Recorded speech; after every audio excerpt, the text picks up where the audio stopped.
Hello friends, welcome back to my channel Rasana Tripti by Priya. আমি প্রিয়া আজকে আবার একটা নতুন এপিসোড নিয়ে হাজির হয়ে গেছি আপনাদের কাছে। আগের পর্বেই বলেছিলাম যে মাশরুম কাটার আর পরিষ্কার করার পদ্ধতি আপনাদের সাথে শেয়ার করব, সেটা নিয়েই কিন্তু আজকে আমার এই ভিডিও।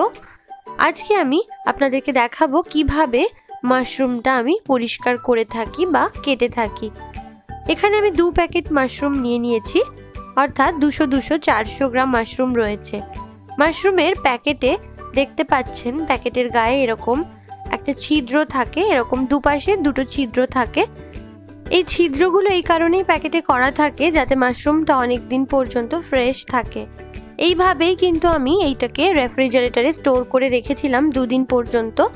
আপনারা যখনই বাজার থেকে মাশরুম কিনে আনবেন একইভাবে এই প্যাকেট সমেতই কিন্তু রেফ্রিজারেটরে স্টোর করে রাখবেন, তাহলে কিন্তু মাশরুমটা বেশ কিছুদিন ভালো থাকে। এখন মাশরুমগুলোকে একটা পাত্রের মধ্যে আমি ঢেলে নিচ্ছি। কিভাবে মাশরুমগুলো পরিষ্কার করব এবারে সেটা আপনাদেরকে দেখাবো। কোনো ঝুট ঝামেলা ছাড়াই আপনারা বাজার থেকে কিনে এনে মাশরুম কিন্তু এই পদ্ধতিতে খুব সহজেই রেফ্রিজারেটরে স্টোর করে রাখতে পারেন। এবারে মাশরুমগুলোকে পরিষ্কার করে নেওয়ার পালা। বেশ কিছুটা পরিমাণ জল আমি পাত্রটার মধ্যে নিয়ে নিলাম। মাশরুমগুলোকে ভালোভাবে এবার পরিষ্কার করব। হাতের সাহায্যে এইভাবে আস্তে আস্তে করে একটু ডলে ডলে পরিষ্কার করতে হবে। মাশরুমে কিন্তু খুবই ধুলো মাটি এসব থাকে, তাই মাশরুমটা ভালোভাবে পরিষ্কার করে নেওয়াটা কিন্তু খুবই জরুরি। হাতের সাহায্যে এইভাবে আস্তে আস্তে ডলে ডলে মাটিগুলোকে পরিষ্কার করে নিচ্ছি। উপরের একটা আস্তরণ থাকে, সেটা কিন্তু কখনোই তুলে মাশরুমটা পরিষ্কার করতে যাবেন না, তাহলে মাশরুমের টেস্ট কিন্তু অনেকাংশেই কমে যায়। এইভাবে আস্তে আস্তে হাতের সাহায্যে ডলে ডলে পরিষ্কার করলেই কিন্তু মাটির আস্তরণটা উঠে আসে, মাশরুমটাও পরিষ্কার হয়ে যায়। দেখতেই পাচ্ছেন আস্তে আস্তে এভাবে ডলে ডলে পরিষ্কার করছি, মাটিগুলো কিন্তু উঠে যাচ্ছে আর মাশরুমগুলো পরিষ্কার হয়ে যাচ্ছে। আর যদি মাশরুমটা রান্না করার হয় তবেই কিন্তু এটাকে ভালো করে ধুয়ে পরিষ্কার করে নেবেন, না হলে কিন্তু ধুয়ে রেখে দিলে মাশরুম খারাপ হয়ে যাবে। মাশরুম খেতে কিন্তু আমরা অনেকেই ভালোবাসি, কিন্তু এটা ধোয়ার বা কাটার পদ্ধতি আমাদের অনেকেরই অজানা। তাই জন্য আপনাদের সুবিধার্থে আজকের এই ভিডিওটি, আশা করছি আপনাদের ভালো লাগবে। দেখতেই পাচ্ছেন মাশরুমগুলো বেশ পরিষ্কার হয়ে গেছে, সাদা কালারটা কিন্তু প্রমিনেন্ট হয়ে গেছে, আর ময়লা কতটা বেরিয়েছে সেটা আপনারা জলটা দেখেই অনুমান করতে পারছেন। এখন জল বদলে বদলে মাশরুমটাকে বেশ কয়েকবার ধুয়ে নিতে হবে, যতক্ষণ না পর্যন্ত ময়লাগুলো পুরোপুরি ধুয়ে পরিষ্কার হয়ে যাচ্ছে।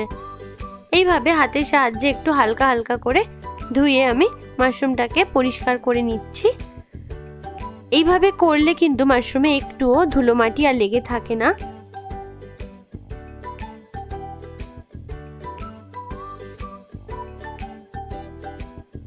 মাশরুমগুলোকে ভালোভাবে ধুয়ে জল থেকে তুলে নিয়েছি। দেখতেই পাচ্ছেন কি সুন্দরভাবে পরিষ্কার হয়ে গেছে। এই পদ্ধতিতে অবশ্যই বাড়িতে মাশরুম পরিষ্কার করে দেখবেন, আশা করছি আপনারা খুবই উপকৃত হবেন। দেখতেই পাচ্ছেন কি সুন্দর মাশরুমগুলো সাদা ধপধপ করছে। এবারে মাশরুমগুলো কেটে নেব। কিভাবে মাশরুম কাটতে হয় এটাও আজকে আপনাদের সাথে শেয়ার করব। রান্নার পদ অনুযায়ী যে কোনো সবজি কিন্তু কাটার আলাদা আলাদা পদ্ধতি রয়েছে, মাশরুমের ক্ষেত্রেও কিন্তু এর ব্যতিক্রম নেই। মাশরুমও কিন্তু এক একটা রান্নায় ব্যবহারের জন্য এক একভাবে কাটা হয়ে থাকে। আপনারা চাইলে এইভাবেও মাশরুম কাটতে পারেন। আপনারা যদি ডাঁটিটার সমেত কাটতে চান তাহলে এইভাবে কাটতে পারেন, অথবা ডাঁটিটাকে আলাদা করে খুলে নিয়েও মাশরুমটা কেটে নেওয়া যায়। আমি সেইভাবে করছি না, কারণ আমার রান্নায় এইভাবেই মাশরুমটা আমি ব্যবহার করব। এইভাবে কাটলে কিন্তু খুবই সুন্দর লাগে দেখতে। দেখতেই পাচ্ছেন পিসগুলো কি সুন্দর দেখাচ্ছে। এছাড়াও আরও একভাবে মাশরুম কেটে নেওয়া যায়। এইভাবে মাঝখান থেকে কেটে নিয়ে এটাকে 4 টুকরো করে নেওয়া যায়। এইভাবে কাটলেও কিন্তু মাশরুম খুবই সুন্দর লাগে দেখতে।